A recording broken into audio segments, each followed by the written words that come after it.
صلی اللہ علیہ وسلم کے وصال ظاہری کے ایام قریب آئے تو حضور نے سرخ پٹی باندھی، تیز بخار ہے نبی کریم کو، 2 صحابہ سہارا دے کے مسجد میں لائے، نبی پاک علیہ السلام کو بظاہر سہارا دے کے لایا گیا۔ کریم رسول نے لوگوں کو جمع کیا، حضور آج کیا ہونے والا ہے، آج کیا کہا جائے گا، آج کس لیے میٹنگ بلائی ہے؟ نبی کریم کے کل صحابہ جب مسجد میں جمع ہوئے تو کھچا کھچ مسجد بھری ہے۔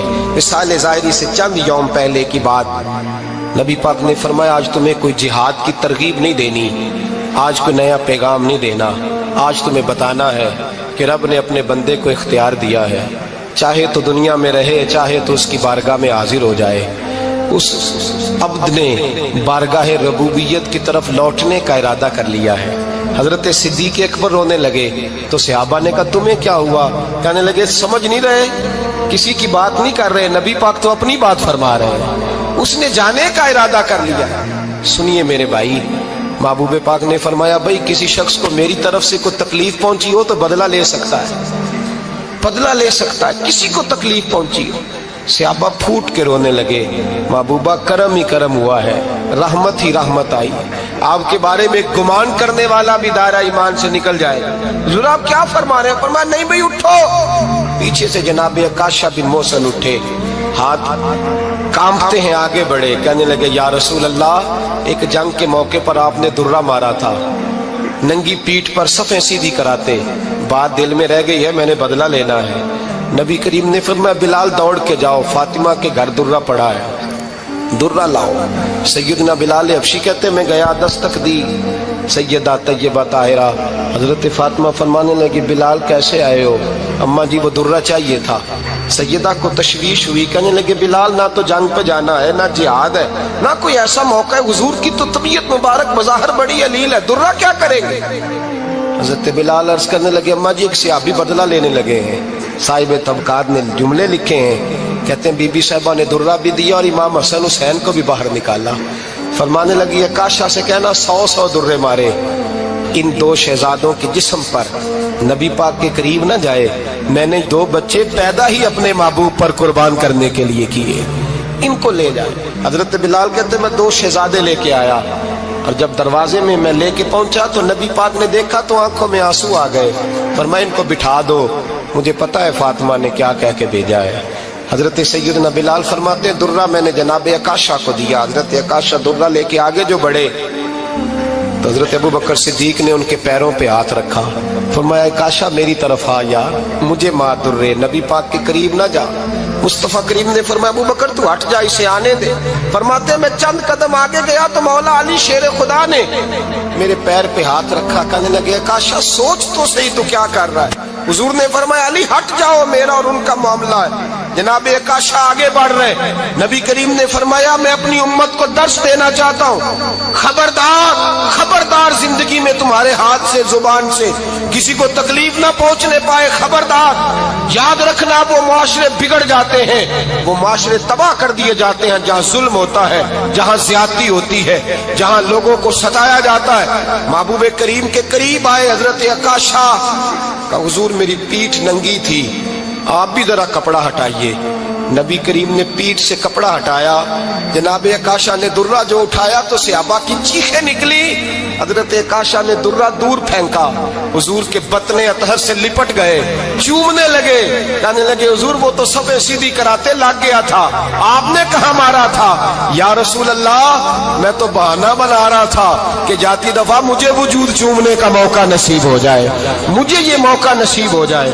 میرے حبیب نے فرمایا جس نے جنتی دیکھنا ہو میرے عکاشہ کی زیارت کر لے۔ بھائی ظلم کا دروازہ کھلا ہوا ہے اور لوگ بھول جاتے ہیں زیادتی کرتے ہوئے، وہ بہو سے ہی کیوں نہ کریں، وہ اپنے گھر کے بھول جاتے ہیں کہ شاید پوچھنے والا کوئی نہیں، شاید میزان نہیں لگے گا۔ ایران کے بادشاہ نے اپنے بیٹے کو پڑھانے کے لیے ایک استاد صاحب کا بندوبست کیا۔ استاد صاحب کو کہا کہ میرے بچے کو دین پڑھائیے، میں چاہتا ہوں کل اس نے عنان حکومت کو سنبھالنا ہے تو یہ دین سے آگاہ ہو جائے، اس کو کچھ سکھائیے پڑھائیے۔ بہت نیک بزرگ بڑے درویش عالم پڑھانے لگے، اسباق مکمل ہو گئے، دین کے اسباق قرآن مجید پڑھایا، احادیث طیبہ کا درس دیا، اصول فقہ سے روشناس کرایا۔ جب بچے نے مکمل تعلیم حاصل کر لی اور آمین ہو گئی، دستار ہو گئی، فارغ ہو گئے، تو پھر ایک دن استاد صاحب نے کہا بیٹے کل تم نے ضرور آنا ہے، کچھ بات کرنی ہے۔ شہزادہ گیا ملنے استاد صاحب سے، استاد صاحب نے کنڈی لگا لی، ہاتھ میں درہ پکڑ لیا، مار مار کے پورے وجود کو زخمی کر دیا، کوئی غلطی نہیں، کوئی بات نہیں، مارا۔ اب بچہ آیا آ کے بادشاہ سلامت سے کہا کہ ابا جی سمجھ نہیں آئی، بڑا مارا ہے استاد۔ تو سیانے تھے نا بادشاہ، یہاں تو قاری صاحب روز کٹہرے میں کھڑے ہوتے ہیں، مولوی صاحب آپ نے میرے بچے کو کیوں مارا ہے؟ آپ 8,000 کے مولوی ہیں، میرا کئی کروڑ کا بچہ ہے، سویرے بدل لیں گے، خبردار آپ نے بچے کو ہاتھ لگایا، اپنی حیثیت میں رہے معاذ اللہ۔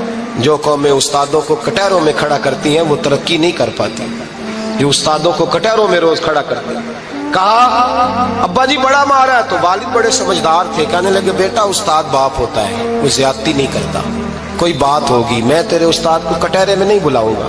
اماں سے بات کی، اماں کہنے لگی بیٹا میں تیرے باپ سے کیسے بات کروں، ڈر آتا۔ وقت گزر گیا، 22 سال بیت گئے، 22 سال گزر گئے، بادشاہ کا انتقال ہوا، شہزادہ تخت پہ بیٹھا، پہلا حکم یہ دیا کہ میرے استاد کو بلاؤ، پہلا حکم۔ استاد جی بوڑھے ہو گئے تھے، چھڑی کے اوپر ٹیک لگا کے آئے اور بھویں سفید ہو کے جھک گئی تھیں، یوں آنکھ کھول کے بڑی مشکل سے دیکھا، کہنے لگے شہزادے حکم ہو۔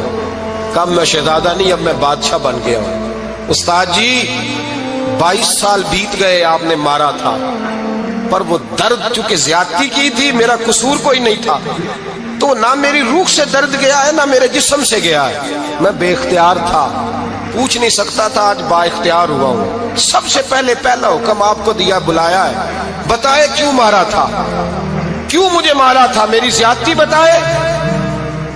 تو استاد، بوڑھے استاد کی آنکھیں آنسوؤں سے بھر گئیں، کہنے لگے بیٹے بس آج کے دن کے لیے مارا تھا، یہ جو دن آ گیا نا میری زندگی میں اس لیے مارا تھا، یہ میں چاہتا تھا میری زندگی میں وقت ہے، آج کے بس میری مراد پوری ہو گئی۔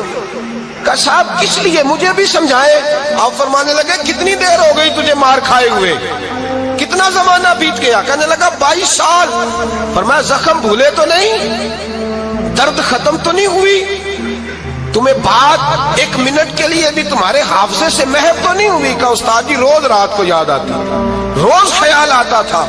استاد کہنے لگے بھائی تو بے اختیار تھا، پوچھ نہیں سکا، 22 سال تجھے یاد رہا، مجھے پتا تھا تو ایک دن حکمران بنے گا، میں نے تجھے اس لیے مارا تھا کہ بیٹے یاد رکھنا کسی پہ ظلم نہ کرنا، اگر تجھے 22 سال تک یاد رہا ہے تو جس پر تو ظلم کرے گا اسے بھی قیامت تک یاد رہے گا، اور یہ یاد رکھنا تو آج با اختیار ہوا تو تو نے مجھے بلا لیا ہے، قیامت کے دن غریب با اختیار ہو جائیں گے، مظلوم با اختیار ہو جائیں گے، وہ با اختیار ہوں گے للہ الواحد القہار، رب کریم کی بارگاہ کے اندر ان کا اختیار ہوگا، اکیلے اللہ کی حکمرانی ہوگی، پھر وہ بلائیں گے بڑے بڑے کج کلا، دنیا میں جن کی پگڑیاں اونچی تھی وہ سر جھکائے کھڑے ہوں گے، دنیا میں جو ڈکٹیٹر بنتے تھے ان کی پشتیں لال ہوں گی، ان کو غدار لکھا جائے گا، قیامت تک نہیں بھولے گا۔